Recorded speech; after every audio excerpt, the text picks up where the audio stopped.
Now that we've spent some time pondering the nature of the unconscious mind, let's return to our original discussion of mate selection. How does this information about the old brain add to our understanding of romantic attraction? The curious phenomenon I noted earlier in this exploration was that we seem to be highly selective in our choice of mates. In fact, we appear to be searching for a one and only, with a very specific set of positive and negative traits. What we are doing, I have discovered from years of theoretical research and clinical observation, is looking for someone who has the predominant character traits of the people who raised us. Our old brain, trapped in the eternal now, and having only a dim awareness of the outside world, is trying to recreate the environment of childhood. And the reason the old brain is trying to resurrect the past is not a matter of habit or blind compulsion, but of a compelling need to heal old childhood wounds. The ultimate reason you fell in love with your mate, I am suggesting, is not that your mate was young and beautiful, had an impressive job, had a point value equal to yours, or had a kind disposition. You fell in love because your old brain had your partner confused with your parents. Your old brain believed that it had finally found the ideal candidate to make up for the psychological and emotional damage you experienced in childhood. Chapter 2. Childhood Wounds. From Henry David Thoreau.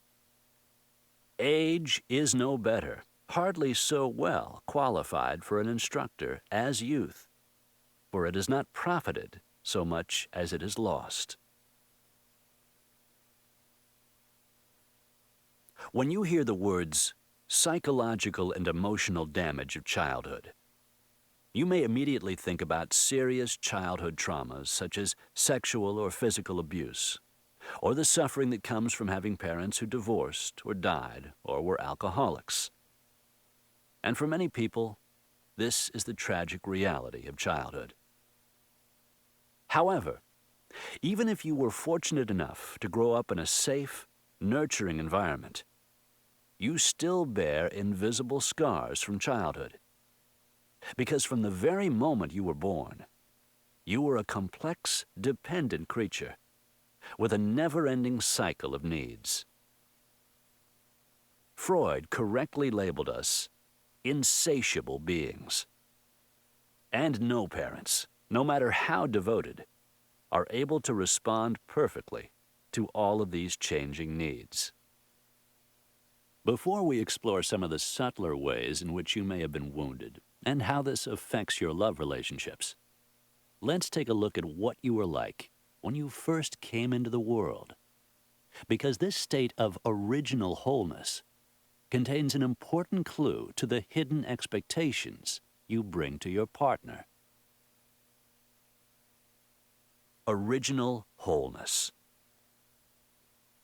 There have been no miracle babies born with the ability to reveal to us the dark mysteries of life before birth. But we do know something about the physical life of the fetus. We know that its biological needs are taken care of instantly and automatically by an exchange of fluids between it and its mother. We know that a fetus has no need to eat, breathe, or protect itself from danger, and that it is constantly soothed by the rhythmical beat of its mother's heart. From these simple biological facts, and from observations of newborns, we can surmise that the fetus lives a tranquil, floating, effortless existence. It has no awareness of boundaries, no sense of itself, and no recognition that it is encased in a sac inside its mother. There is a widely held belief that when a baby is inside its mother's womb, it experiences a sense of oneness. an Edenic experience, free from desire. Martin Buber, a Jewish theologian, put it this way: in fetal existence, we were in communion with the universe. This idyllic existence comes to an abrupt end as the mother's contractions forcibly expel the baby from the womb. But for the first few months, a developmental stage called the autistic period, the baby still makes no distinction between itself and the rest of the world. Early in the second year of our marriage, Helen and I became parents again, and we have clear memories of when our daughter Leah was in this stage.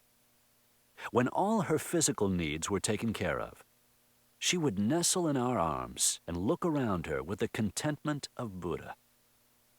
Like all babies, she had no awareness of herself as a separate being, and no internal divisions between thoughts, feelings, and actions. To our eyes, she was experiencing a primitive spirituality, a universe without boundaries. Although she was immature and utterly dependent on Helen and me for survival, she was nonetheless a vital, complete human being, in some ways more entire than she would ever be again. As adults, we seem to have a fleeting memory of this state of original wholeness, a sensation that is as hard to recapture as a dream. We seem to recall a distant time when we were more unified and connected to the world. This feeling is described over and over again in the myths of all cultures, as if words could lend it more reality. It is the story of the Garden of Eden, and it strikes us with compelling force. But what does this have to do with marriage? For some reason, we enter marriage with the expectation that our partners will magically restore this feeling of wholeness. It is as if they hold the key to a long-ago kingdom, and all we have to do is persuade them to unlock the door. Their failure to do so is one of the main reasons for our eventual unhappiness. You and I are one. The feeling of unity that a child experiences in the womb and in the first few months of life gradually fades, giving way to a drive to be a distinct self. The essential state of unity remains, but there is a glimmer of awareness of the external world. It is during this stage of development that a child makes the monumental discovery that its mother, the gentle giant who holds it and feeds it and makes such comforting sounds, is not always there. The child still feels connected to its mother, but has a primitive awareness of self. When babies are in this symbiotic stage, developmental psychologists tell us that they experience a yearning to be connected with their caretakers. They label this the drive for attachment. The child's life energy is directed outward toward the mother in an effort to recapture its earlier sense of physical and spiritual union. A term that describes this yearning is eros, a Greek word that we normally equate with romantic or sexual love, but that originally had the broader meaning of the life force. A child's success at feeling both distinct from and connected to its mother has a profound impact on all later relationships. If the child is fortunate, he will be able to make clear distinctions between himself and other people, but still feel connected to them. He will have fluid boundaries that he can open or close at will. A child who has painful experiences early in life will either feel cut off from those around him or will attempt to fuse with them, not knowing where he leaves off and others begin. This lack of firm boundaries will be a recurring problem in marriage. As a child grows older, Eros is directed not only to the mother, but also to the father, siblings, and the world as a whole. I remember when my daughter Leah was 3 years old and wanted to explore everything around her. She had so much vitality that she could run all day long and not be tired. "Run with me, Daddy. Somersault." She twirled in circles and got so dizzy that she would fall down and laugh and laugh. She would chase fireflies, talk to leaves, swing from her knees in the monkey bars, and pet every dog she saw. Like Adam, she enjoyed naming objects and developed a keen ear for words. When I looked at Leah, I saw Eros, the full pulsation of life. I envied her and yearned for what I had lost. Helen and I strive to keep Eros alive in Leah, to sustain the brightness of her eyes and the thrill of her contagious laughter. But despite our best intentions, we do not meet all of her needs. Sometimes it seems as if life itself is making her turn inward. Once she was frightened by a large dog and learned to be wary of strange animals. One day she slipped in a pool and developed a fear of water. But sometimes Helen and I are more directly to blame. We have 5 other children besides Leah, and there are times when she feels left out. There are days when we come home from work too tired to listen to what she is saying, too distracted to understand what she wants. Tragically, we also wound her by unwittingly passing on our own childhood wounds, the emotional inheritance of generations. We either overcompensate for what we didn't get from our parents, or blindly recreate the same painful situations. For whatever reasons, when Leah's desires are not satisfied, a questioning look comes over her face. She cries. She is afraid. She no longer talks to leaves or notices the fireflies darting about the bushes. Eros is blunted and turns in on itself. The Perilous Pilgrimage. Leah's story is my story, and your story. We all started out life whole and vital, eager for life's adventures. But we all had a perilous pilgrimage through childhood. To one degree or another, we were all wounded by our caretaker's intrusiveness or neglect. In fact, some of that wounding took place in the first few months of our lives. Think for a moment about the ceaseless demands of an infant. When an infant wakes up in the morning, it cries to be fed. Then its diapers are wet and it cries to be changed. Then the baby wants to be held, a physical craving as powerful as its need for food. Then the baby is hungry again, and then once more cries to be fed. A bubble of gas forms in its stomach, and the baby cries out in anguish. It signals distress the only way it knows how, with an undifferentiated cry. And if its caretakers are perceptive enough, the infant is fed, changed, held, or rocked, and experiences momentary satisfaction. But if the caretakers can't figure out what is wrong, or if they withhold their attentions for fear of spoiling the baby, the child experiences a primitive anxiety. The world is not a safe place. Since it has no way of taking care of itself, and no sense of delayed gratification, it believes that getting the outside world to respond instantly to its needs is truly a matter of life and death. Although you and I have no recollection of these first few months of life, our old brains are still trapped in an infantile perspective. Although we are now adults, capable of keeping ourselves fed and warm and dry, a hidden part of us still expects the outside world to take care of us. When our partners are hostile or merely unhelpful, A silent alarm is triggered deep in our brains that fills us with the fear of death. As you will soon see, this automatic alarm system plays a key role in intimate love relationships. As a child grows out of infancy, new needs emerge, and each new need defines a potential area of wounding. When a baby is about 18 months old, for example, it has a clearer sense of where it leaves off and others begin.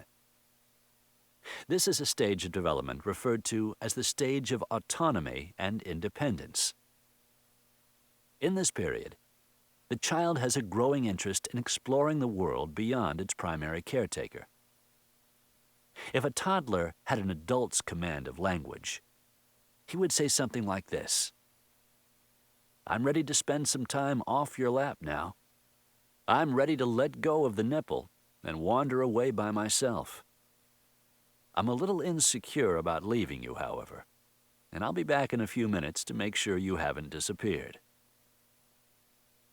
But since the child has only a limited vocabulary, he simply climbs down from his mother's lap, turns his back, and toddles out of the room.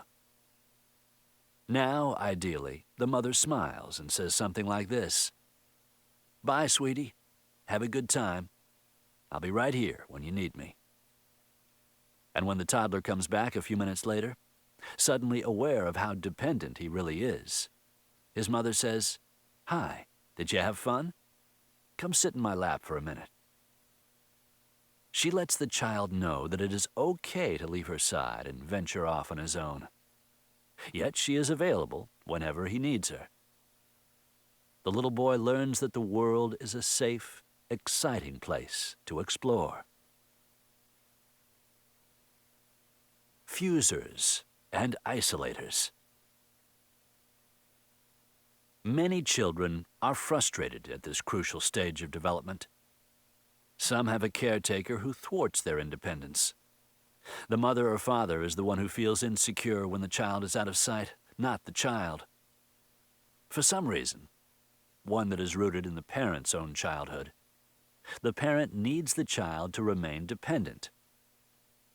When a little girl wanders out of the room, her insecure mother might call out, "Don't go into the next room, you might get hurt." The child dutifully comes back to her mother's lap. But inside her shell of conformity, she is afraid. Her inner drive for autonomy is being denied. She fears that if she always comes running back to her mother, she will be engulfed. She will be trapped in a symbiotic union forever. Without the child's knowing it, this fear of engulfment becomes a key part of her character. And in later years, she becomes what I call an isolator, a person who unconsciously pushes others away. She keeps people at a distance because she needs to have a lot of space around her. She wants the freedom to come and go as she pleases. She doesn't want to be pinned down to a single relationship. All the while, underneath this cool exterior, is a 2-year-old girl who was not allowed to satisfy her natural need for independence. When she marries, her need to be a distinct self will be on the top of her hidden agenda. Some children grow up with the opposite kind of parents, ones who push them away when they come running to them for comfort. "Go away, I'm busy. Go play with your toys. Stop clinging to me." The caretakers are not equipped to handle any needs but their own, and the children grow up feeling emotionally abandoned. Eventually, they grow up to become what I call fusers, people who seem to have an insatiable need for closeness. Fusers want to do things together all the time. If people fail to show up at the appointed time, they feel abandoned. The thought of divorce fills them with terror. They crave physical affection and reassurance, and they often need to stay in constant verbal contact.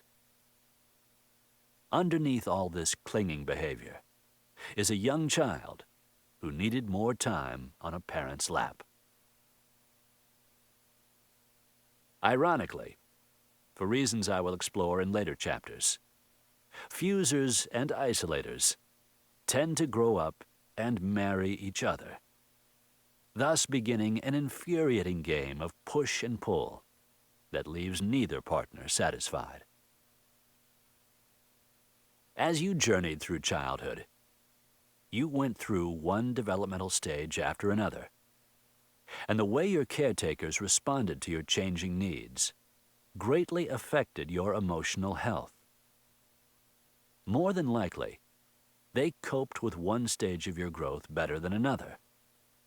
They may have taken excellent care of you when you were an infant, for example, but fallen apart at your first temper tantrum.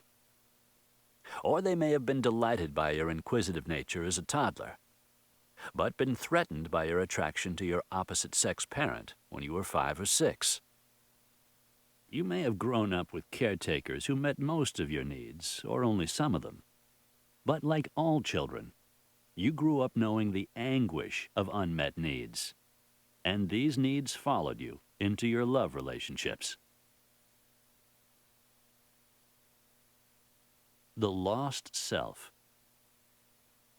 We have now explored one important feature of the vast hidden world I call the unconscious partnership, and that is our storehouse of unmet childhood needs. Our unfulfilled desire to be nurtured and protected and allowed to proceed unhindered along a path to maturity. Now we will turn to another kind of childhood wound, an even subtler kind of psychic injury called socialization. All those messages we receive from our caretakers and from society at large that tell us who we are and how we have to behave. These two play a compelling but hidden role in your relationship with your partner. At first, it may seem strange to equate socialization with emotional injury. To help explain why this is so, I want to describe one of my clients. As is true for most of the people I mention in this book, names and certain identifying characteristics have been changed to preserve anonymity. Sarah is an attractive, personable woman in her mid-30s. A main concern in her life is her apparent inability to think clearly and logically. "I can't think," she has told me over and over again. "I just can't think." She is a lower-level manager in a computer firm, where she has worked diligently for 15 years. She would have advanced much further in the company if she were an effective problem solver. But whenever she is presented with a difficult situation, she panics and runs to her supervisor for support. Her supervisor gives her sage advice, reinforcing Sarah's belief that she is incapable of making decisions on her own. It didn't take much probing to discover part of the reason for Sarah's anxiety. From a very early age, she received from her mother the explicit message that she was not very intelligent. "You're not as smart as your older brother," her mother would say, "and you'd better marry a smart man, because you're going to need a lot of help. But I doubt if a smart man would marry you." As blatant as these messages were, they didn't fully account for Sarah's perceived inability to think. Amplifying her mother's message was the prevalent view of the 1950s that little girls were sweet, pretty, and compliant, but not especially bright. The girls in Sarah's grade school dreamed of being wives, nurses, and teachers, not executives, astronauts, and doctors. Another influence on Sarah's problem-solving capacity was the fact that her mother had very little confidence in her own reasoning ability. She managed the house and took care of her children's needs, but she deferred all major decisions to her husband. This dependent, passive model defined womanhood for Sarah. When Sarah was 15, She was fortunate enough to have a teacher who recognized her natural abilities and encouraged her to work harder on her schoolwork. For the first time in her life, Sarah came home with a report card that was mostly A's. She will never forget her mother's reaction. How on earth did that happen? I bet you can't do that again. And Sarah couldn't, because she finally gave in and put to sleep the part of her brain that thinks calmly and rationally. The tragedy was not only that Sarah lost her ability to reason, but also that she acquired the unconscious belief that thinking was dangerous. Why was that? Since Sarah's mother had strongly rejected her intellectual capabilities, she believed that if she were to think clearly, she would be defying her mother. She would be contradicting her mother's definition of her. She couldn't risk alienating her mother because she was dependent on her mother for survival. It was dangerous, therefore, for Sarah to know that she had a mind. Yet she couldn't fully disown her intelligence. She envied people who could think. And when she married, she chose a man who was exceptionally bright. An unconscious ploy to make up for the psychological damage of childhood. Like Sarah, we all have parts of ourselves that we have hidden from consciousness. I call these missing elements the lost self. Whenever we complain that we can't think, or that we can't feel anything, or can't dance, or can't have orgasms, or aren't very creative, we are identifying natural abilities, thoughts, or feelings that we have surgically removed from our awareness. They're not gone. We still possess them. But for the moment, they are not part of our consciousness. And it is as if they do not exist. As in Sarah's case, our lost self was formed early in childhood, largely as a result of our caretakers' well-intentioned efforts to teach us to get along with others. Each society has a unique collection of practices, laws, beliefs, and values that children need to absorb, and mothers and fathers are the main conduit through which they are transmitted. This indoctrination process goes on in every family, in every society. There seems to be a universal understanding that unless limits are placed on the individual becomes a danger to the group. In the words of Freud, the desire for a powerful and uninhibited ego may seem to us intelligible, but as is shown by the times that we live in, it is in the profoundest sense antagonistic to civilization.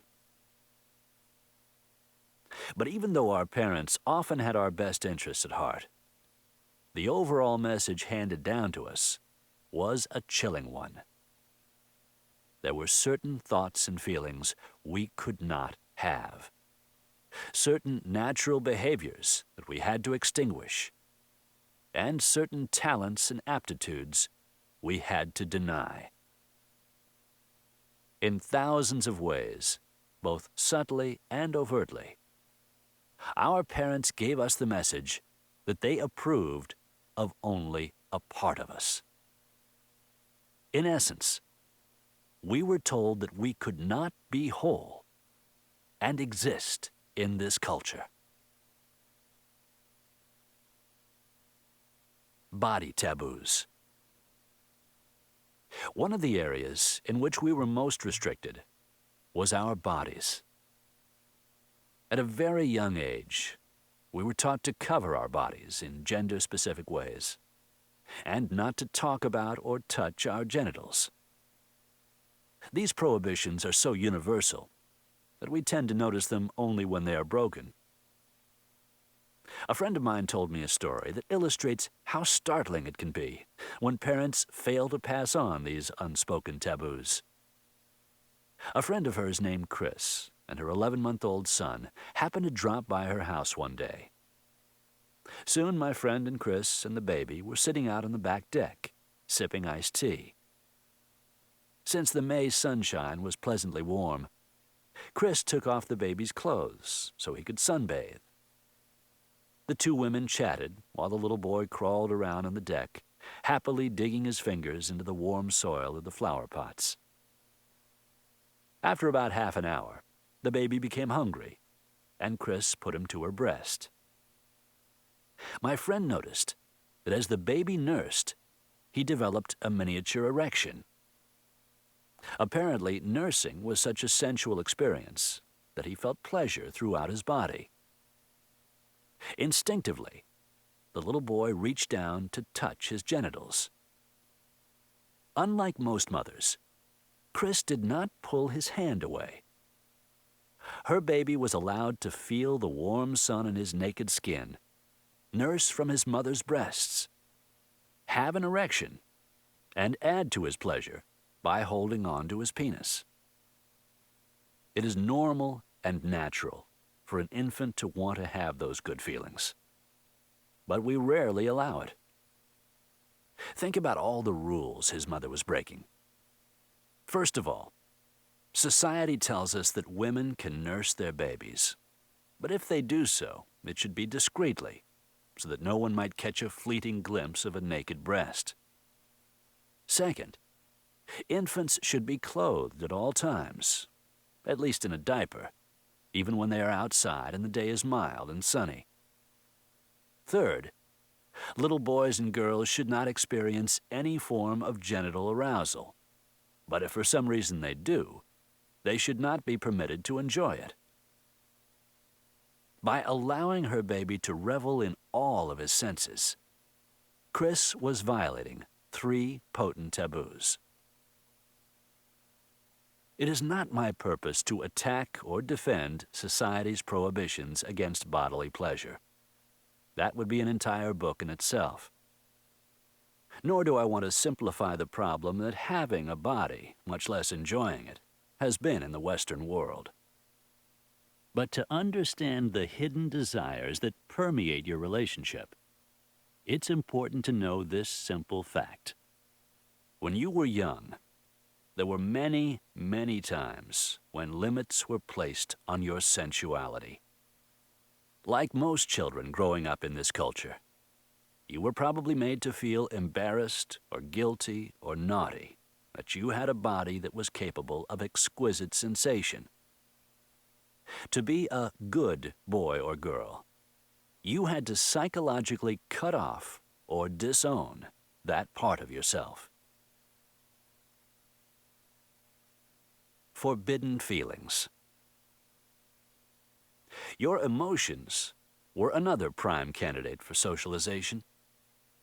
Some feelings, of course, were not just permitted, they were encouraged.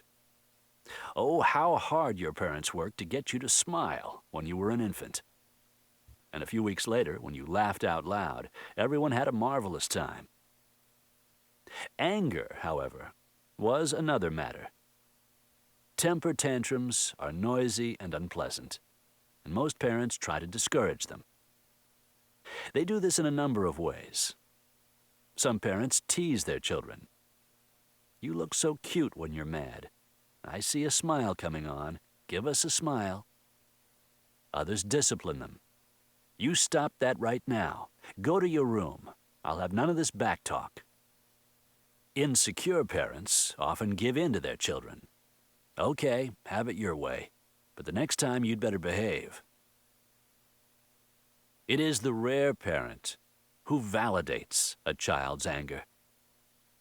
Imagine a little girl's relief if her parents were to say something like this. I can see that you're mad. You don't want to do what I ask. But I am the parent and you are the child, and you need to do what I say. Having her anger acknowledged would contribute to her sense of self. She would be able to tell herself, I exist. My parents are aware of my feelings. I may not always get my way, but I am listened to and respected. She would be allowed to stay in touch with her anger and retain an essential aspect of her wholeness. But such is not the fate of most children. The other day I was in a department store and happened to witness how abruptly a child's anger can be put off, especially when it's anger directed at a parent. A woman was doing some clothes shopping while her little boy, about 4 years old, tagged along. She was preoccupied, and the little boy kept up an insistent monologue in an effort to get her attention. "I can read these letters," he said, pointing to a sign. M-A-D-E. He got no reaction. "Are you going to try on more clothes?" he asked. No response. The whole time I was watching, she gave him only a few seconds of attention, and when she did, she sounded annoyed and depressed. Finally, I heard him say loud and clear to a store clerk, "My mommy was hurt in a car crash. She got killed." This pronouncement got his mother's instant attention. She shook her son by the shoulders, spanked him, and forcibly shoved him down in a chair. "What do you mean? I wasn't killed in a car crash. Stop talking like that. Go over and sit on that chair and be quiet. Not another word out of you."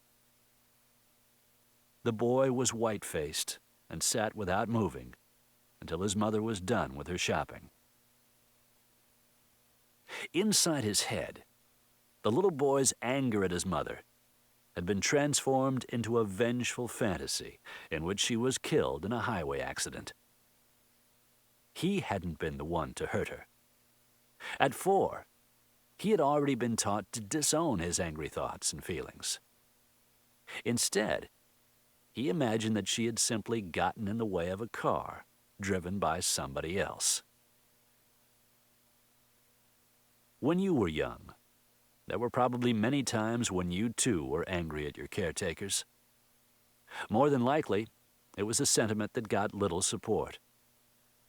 Your angry feelings, your sexual feelings, and a host of other antisocial thoughts and feelings were pushed deep inside of you and were not allowed to see the light of day. A few parents take this invalidation process to the extreme. They deny not only their children's feelings and behaviors, but the entire child as well. You do not exist. You are not important in this family. Your needs, your feelings, your wishes are not important to us. I worked with one young woman I'll call Carla, whose parents denied her existence to the point where they made her feel invisible. Her mother was an immaculate housekeeper, and her instructions to her daughter were to clean up after yourself so well that no one can tell you live here. Plastic runners placed in the carpets determined where Carla could walk. The professionally landscaped yard had no room for tricycles or swings or sandboxes. Carla has a strong memory of sitting in the kitchen one day when she was about 10 years old, feeling so depressed she wanted to die. Her mother and father walked in and out of the kitchen numerous times without even acknowledging her presence. Carla began to feel that she had no bodily reality. It is no wonder that when she turned 13, she complied with her parents' unspoken directive to disappear and became anorexic, literally trying to starve herself out of existence. Tools of repression. In their attempts to repress certain thoughts, feelings, and behavior, parents use various techniques. Sometimes they issue clear-cut directives. You don't really think that. Big boys don't cry. Don't touch yourself there. I never want to hear you say that again. We don't act like that in this family. Or like the mother in the department store. They scold, threaten, or spank. Much of the time, they mold their children through a subtler process of invalidation. They simply choose not to see or reward certain things. For example, if parents place little value on intellectual development, they give their children toys and sports equipment, but no books or science kits. If they believe that girls should be quiet and feminine, and boys should be strong and assertive, they only reward their children for gender-appropriate behavior. For example, if their little boy comes into the room lugging a heavy toy, they might say, "What a strong little boy you are." But if their daughter comes in carrying the same toy, they might caution, "Be careful of your pretty dress." The way that parents influence their children most deeply, however, is by example. Children instinctively observe the choices their parents make, the freedoms and pleasures they allow themselves, the talents they develop, the abilities they ignore, and the rules they follow. All of this has a profound effect on children. This is how we live. This is how to get through life.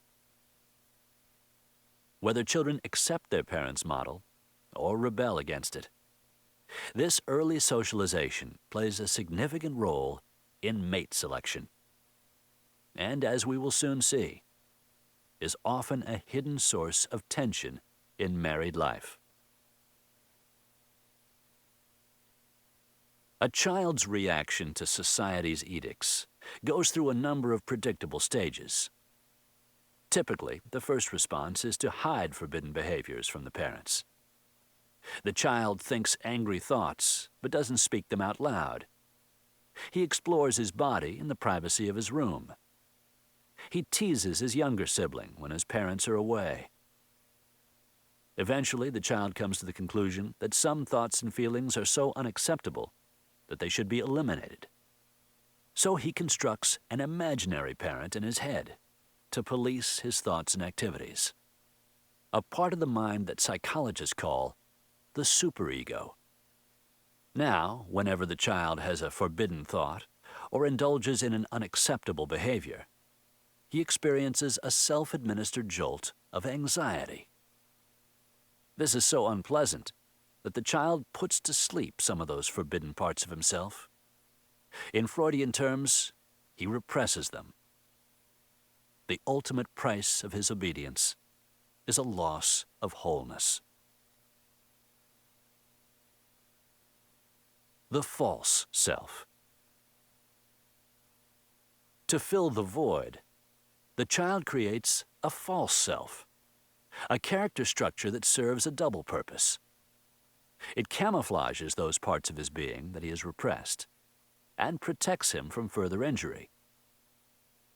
A child brought up by a sexually repressive, distant mother, for instance, may become a tough guy. He tells himself, "I don't care if my mother isn't very affectionate. I don't need that mushy stuff. I can make it on my own. And another thing, I think sex is dirty." Eventually, he applies this patterned response to all situations. No matter who tries to get close to him, he erects the same barricade. In later years, when he overcomes his reluctance to getting involved in a love relationship, it is likely that he will criticize his partner for her desire for intimacy and her intact sexuality. Why do you want so much contact? And why are you so obsessed with sex? It's not normal. A different child might react to a similar upbringing in an opposite manner, exaggerating his problems in the hope that someone will come to his rescue. Poor me, I am hurt. I am deeply wounded. I need someone to take care of me. Yet another child might become a hoarder, striving to hold on to every bit of love and food and material goods that comes his way, out of the certain knowledge that there is never enough. But whatever the nature of the false self, its purpose is the same: to minimize the pain of losing part of the child's original, God-given wholeness. The disowned self. At some point in a child's life, however, this ingenious form of self-protection becomes the cause of further wounding, as the child is criticized for having these negative traits. Others condemn him for being distant, or needy, or self-centered, or fat, or stingy. His attackers don't see the wound he is trying to protect, and they don't appreciate the clever nature of his defense. All they see is the neurotic side of his personality. He is deemed inferior.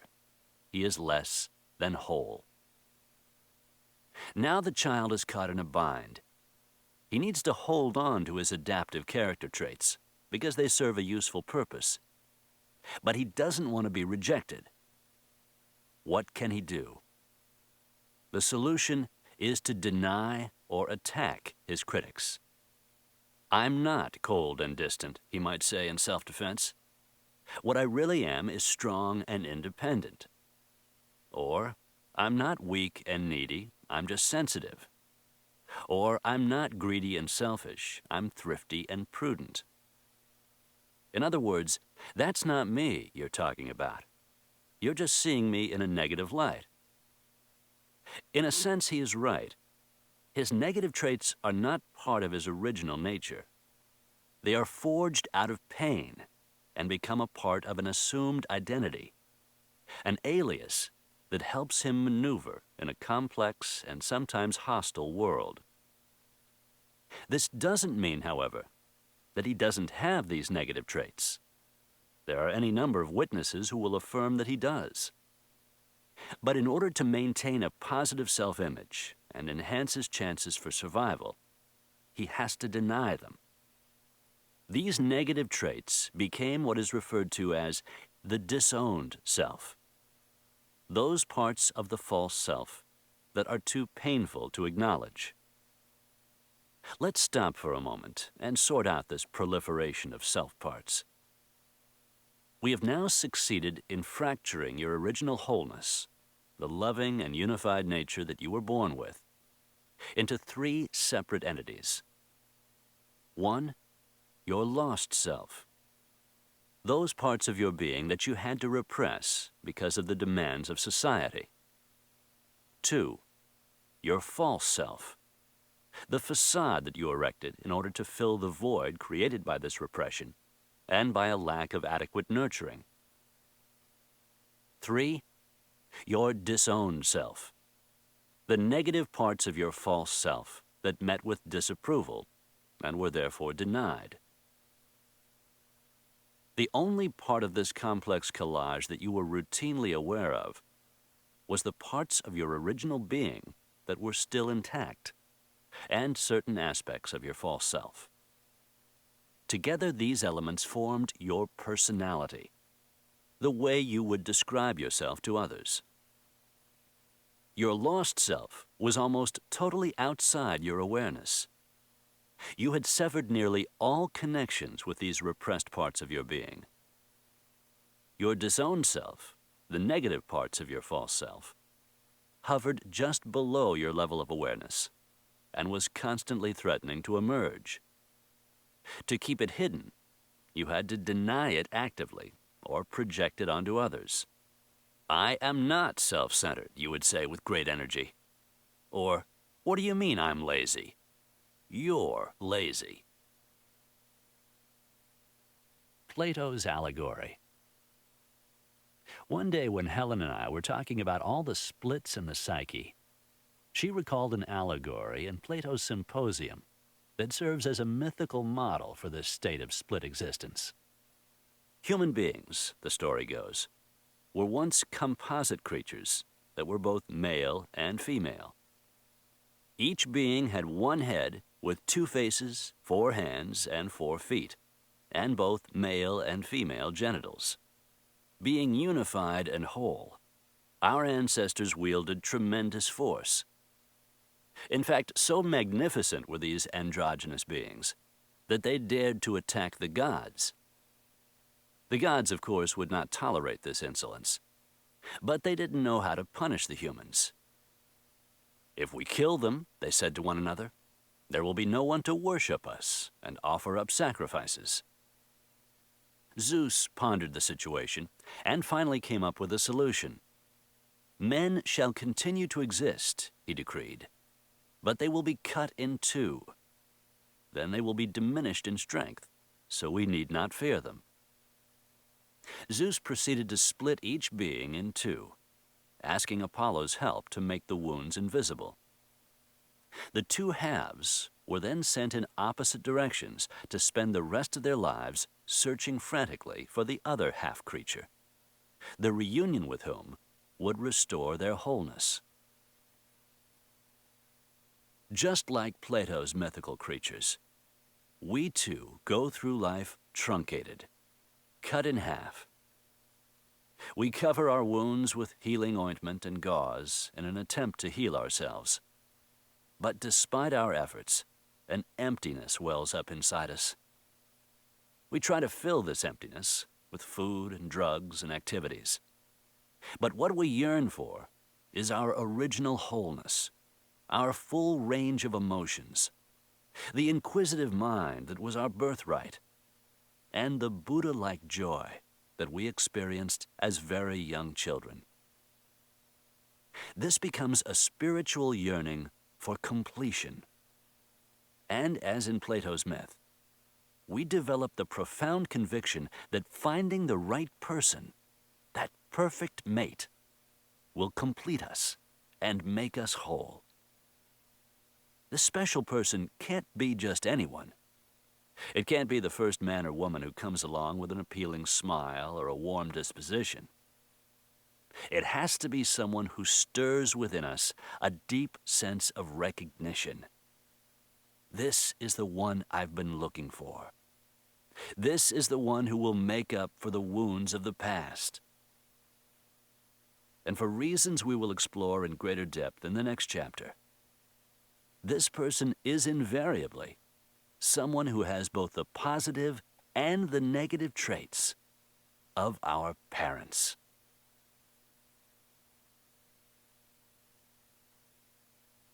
Chapter 3. Your Imago. From André Maurois. In literature, as in love, we are astonished at what is chosen by others. Many people have a hard time accepting the idea that they have searched for partners who resembled their caretakers. On a conscious level, they were looking for people with only positive traits. People who were, among other things, kind, loving, good-looking, intelligent, and creative. In fact, if they had an unhappy childhood, they may have deliberately searched for people who were radically different from their caretakers. They told themselves, I'll never marry a drunkard like my father, or there's no way I'm going to marry a tyrant like my mother. But no matter what their conscious intentions, most people are attracted to mates who have their caretakers' positive and negative traits. And typically, the negative traits are more influential. I came to this sobering conclusion only after listening to hundreds of couples talk about their partners, and then sharing my insights with Helen. Helen is also trained in counseling and therapy, and has been invaluable in helping me process my experiences with couples. At some point during the course of therapy, just about every person would turn angrily to his or her partner and say, "You treat me just the way my mother did," or "You make me feel just as helpless and frustrated as my stepfather did." This idea gained further validity when I assigned all my clients an exercise that asked them to compare the personality traits of their partners with the personality traits of their primary caretakers. In most cases, there was a close correlation between parents and partners. And with few exceptions, the traits that matched up the most closely were the negative traits. You will be able to do this exercise yourself when we get to part 3 of this book, which includes all the exercises mentioned in this chapter and those that follow. I suggest that you listen to all of the text before you attempt the written work. Why do negative traits have such an appeal? If people chose mates on a logical basis, they would look for partners who compensated for their parents' inadequacies rather than duplicated them. If your parents wounded you by being unreliable, for example, the sensible course of action would be to marry a dependable person, someone who would help you overcome your fear of abandonment. If your parents wounded you by being overprotective, the practical solution would be to look for someone who allowed you plenty of psychic space so that you could overcome your fear of absorption. The part of your brain that directed your search for a mate, however, was not your logical, orderly, new brain. It was your time-locked, myopic, old brain. And what your old brain was trying to do was recreate the conditions of your upbringing in order to correct them.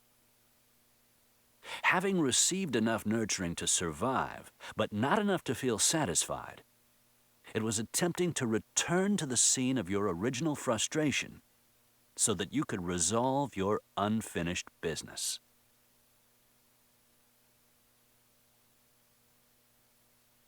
Search for the lost self. What about your other unconscious drive? Your need to recover your lost self, those thoughts and feelings and behaviors that you had to repress to adapt to your family and to society. What kind of person would help you regain your sense of wholeness? Would it be someone who actively encouraged you to develop these missing parts? Would it be someone who shared your weaknesses and therefore made you feel less inadequate? Or, on the other hand, would it be someone who complemented your weaknesses? To find the answer, think for a minute about some part of your being that you feel is deficient. Maybe you feel that you lack artistic talent or strong emotions. Or, like Sarah in the last chapter, the ability to think clearly and rationally. Years ago, when you were around people who were especially strong in these areas, you probably were even more aware of your shortcomings. But if you managed to form an intimate relationship with one of these gifted people, you experienced quite a different reaction. Instead of feeling awestruck or envious, you suddenly felt more complete. Being emotionally attached to this person, this is my boyfriend or my girlfriend, made his or her attributes feel a part of a larger, more fulfilled you. It was as if you had merged with the other person and became whole. Look around you, and you will find ample evidence that people choose mates with complementary traits. Dan is glib and talkative. His wife Gretchen is thoughtful and introverted. Janice is an intuitive thinker. Her husband Patrick is very logical. Rena is a dancer. Her boyfriend Matthew has a stiff and rigid body. What people are doing in these yin-yang matches is trying to reclaim their lost selves by proxy. The imago. To guide you in your search for the ideal mate, someone who both resembled your caretakers and compensated for the repressed parts of yourself, you relied on an unconscious image of the opposite sex that you had been forming since birth. Helen and I decided that a good name for this inner picture is imago, which is the Latin word for image. Essentially, your imago is a composite picture of the people who influenced you most strongly at an early age. This may have been your mother and father, one or more siblings, or maybe a babysitter, nanny, or close relative. But whoever they were, a part of your brain recorded everything about them: the sound of their voices, the amount of time they took to answer your cries, the color of their skin when they got angry, the way they smiled when they were happy, The set of their shoulders, the way they moved their bodies, their characteristic moods, their talents and interests. Along with these impressions, your brain recorded all your significant interactions with them. Your brain didn't interpret these data. It simply etched them onto a template. It may seem improbable that you have such a detailed record of your caretakers somewhere inside your head when you have only a dim recollection of those early years. In fact, many people have a hard time remembering anything that happened to them before the age of 5 or 6, even dramatic events that should have made a deep impression. But scientists report that we have incredible amounts of hidden information in our brains. Neurosurgeons discovered this fact while performing brain surgery on patients who were under local anesthesia. They stimulated portions of their patients' brains with weak electrical currents, and the patients were suddenly able to recall hundreds of forgotten episodes from childhood in astonishing detail.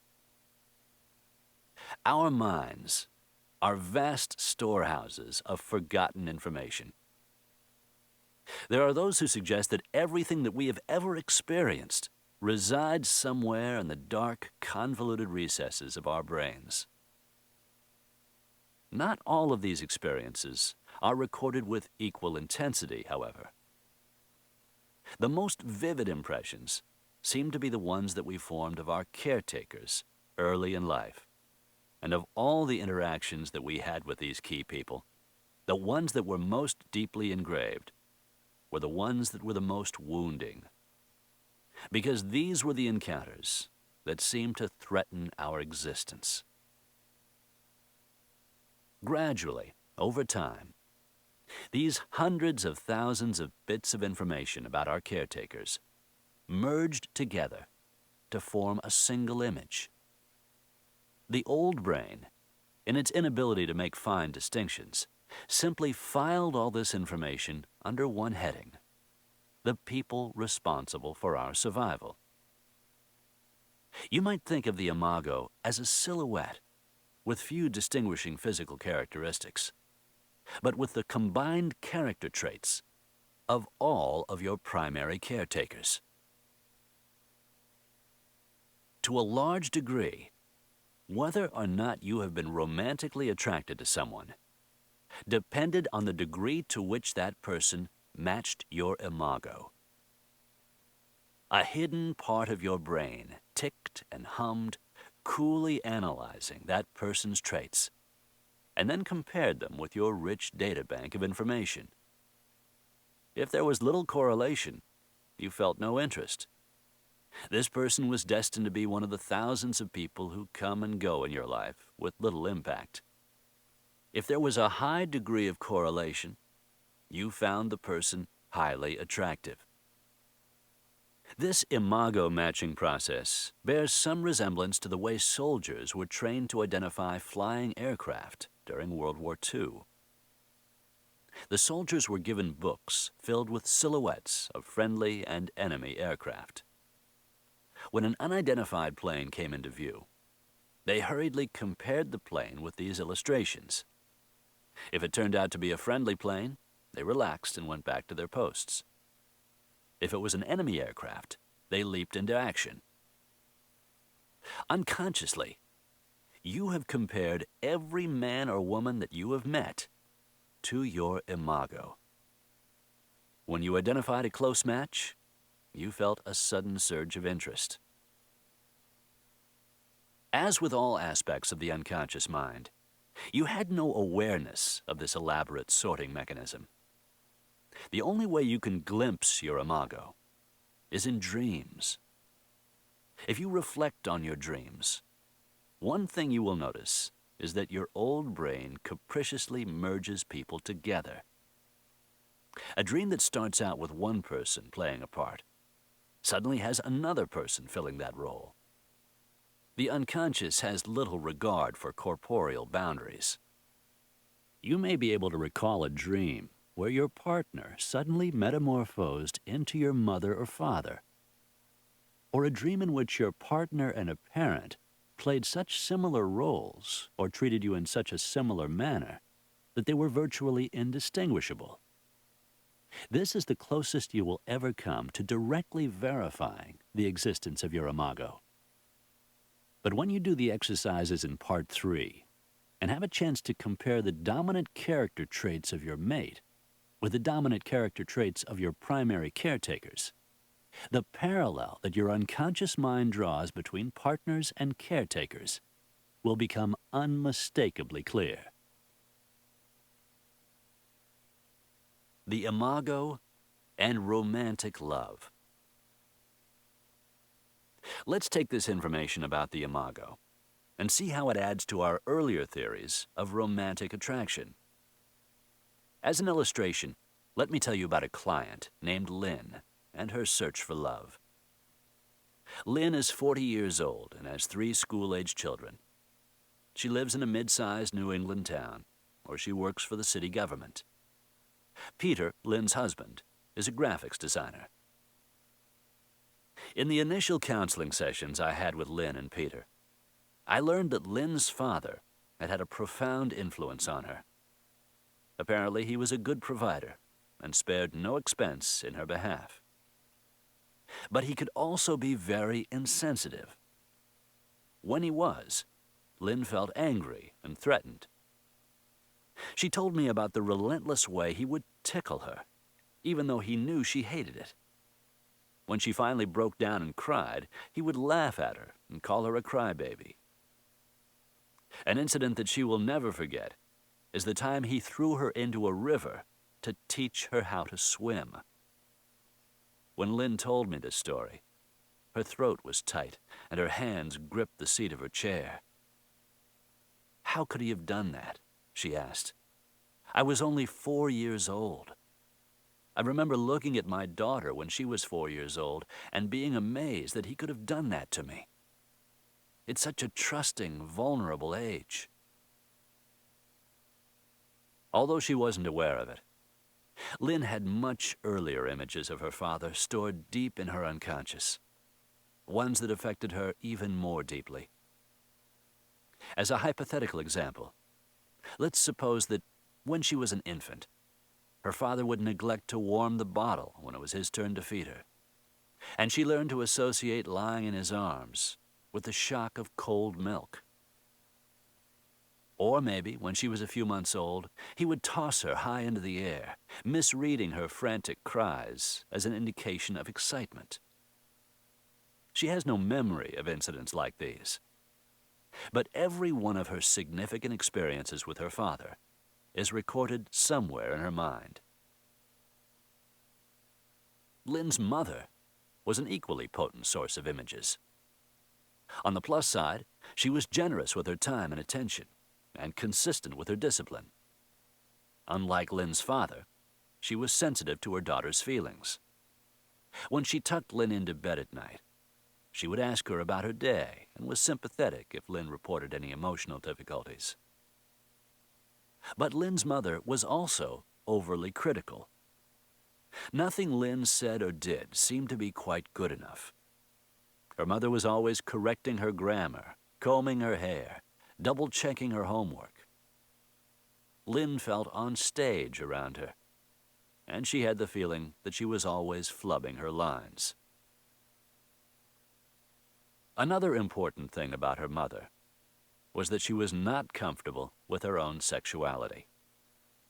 Lynn remembers that her mother always wore long-sleeved blouses, buttoned up to the top button, and covered the blouses with loose, concealing sweaters. She never allowed anyone in the bathroom with her, even though the house had only one bathroom. When Lynn was a teenager, her mother never talked to her about menstruation, boyfriends, or sex. It's not surprising that one of Lynn's problems is that she is sexually inhibited. Other people had a strong influence on Lynn, too, and one of them was her older sister, Judith. Judith, only 14 months older, was her idol. Tall and talented, she seemed to succeed at everything she did. Lynn admired her older sister, and wanted to spend as much time as possible around her. But when she did, she always felt inferior. Gradually, the personality traits of these key people, Lynn's mother, her father, and her older sister, merged together in Lynn's unconscious mind to form a single image, her imago. Her imago was a picture of someone who was, among other things, affectionate, devoted, critical, insensitive, superior, and generous.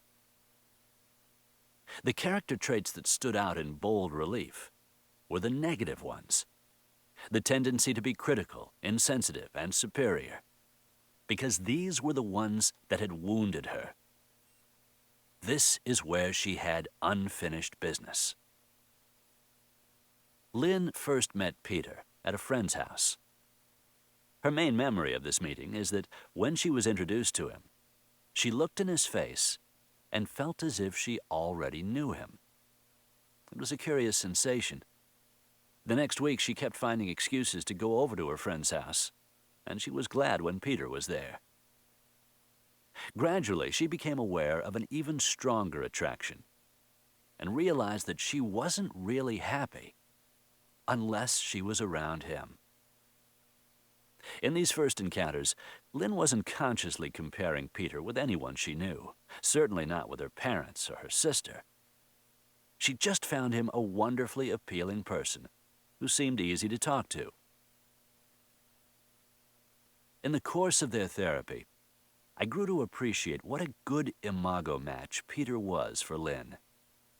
He was outgoing and confident, traits that he shared with Lynn's father and sister.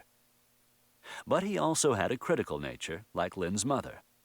He kept telling Lynn that she should lose weight, loosen up, and be more playful at home, especially in bed, and be more assertive at work.